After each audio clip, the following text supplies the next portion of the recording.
The distinction, however, what happened this week was that the White House has challenged, and as of yesterday, formally challenged the court order for those refunds because they're saying there's a difference between different types of entries. And to get a little technical, when goods enter the country, you have a customs filing, the importer pays duties that they estimate on their own with their broker, and then the CBP quickly reviews it and releases the goods into the country.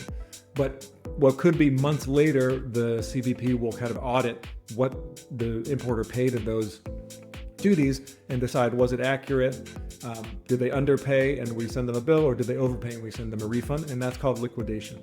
And the argument basically is that the CBP is processing $80 billion in refunds for goods that hadn't been liquidated before the Supreme Court ruling. But for goods that were liquidated, they're saying they don't have the authority to reliquidate or kind of reopen the case and then ask for a refund unless they have a court order, and that court order needs to be specific to that entry or to that shipper.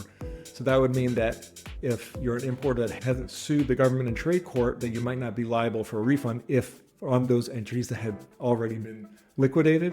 And so what this probably means is for unliquidated entries, that is going to continue on. Refunds are going to continue to flow.